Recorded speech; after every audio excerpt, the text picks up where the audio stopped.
আমরা পরিবারের দুজনেই কর্মব্যস্ত, বাসায় 7-8 বছরের একটা বাচ্চা। অনেক সময় মা বলে যায়, বাবা টুকাই টুকিটা রাখিস, আমি এসে রান্না করব। অনেক সময় দাবুড়িতে চট করে কেটে যায়, আঙ্গুল ঢুকে গেছে, কাটবে না, সিল থেকে সেল লাগবে না। শাকগুলো চেহারে সোপায় খাটে, মূলা শাক, লাল শাক, পুঁই শাক, পালং শাক, হেঁচি শাক, ধনিয়া পাতা, পুদিনা পাতা, কলমি শাক, পাঁচ শাক, যা দিবেন তাই কেটে যাবে। মুখে বলছি না, প্র্যাকটিক্যালি, কারণ সময় বাঁচানো কাজে এগোনো। বেগুন থেকে বেগুনিটা আমরা রমজান মাসে বা বিয়ে বাড়ি, গায়ে হলুদ, ম্যারেজ ডে, যে কোনো ধর্মীয় অনুষ্ঠানে একটু করে খাই, ছেলে দিয়ে সিলবেন, একটু ডাবায় টান দিবেন। বেগুনিটা আমরা রমজান মাসে বা বিয়ে বাড়ি কিভাবে কাটবেন শিকার লাগবে না, খালি দিয়ে দেন, চেহারে সোপায় খাটে, যে কোনো জায়গায় বসেই কাজগুলা করতে পারবেন, কোনো বাধা নেই। কিভাবে কাটবেন, গোলাপি দিলাম, সবুজ কালার, কিভাবে কাটবেন, কিভাবে সিলবেন, এখানে দেখে যান।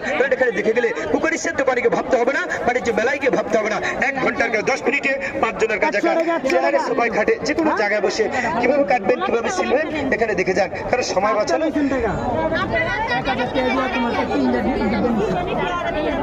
কোনটা?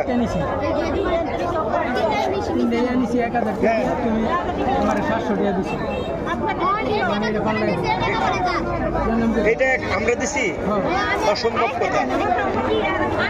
এইটা দিছি, আপনি টাকা নিচ্ছেন হলে আর 3 ঘন্টা টাকা এনে দেখে যত জাল পোড়া সিরা দেখে নিতে পারি।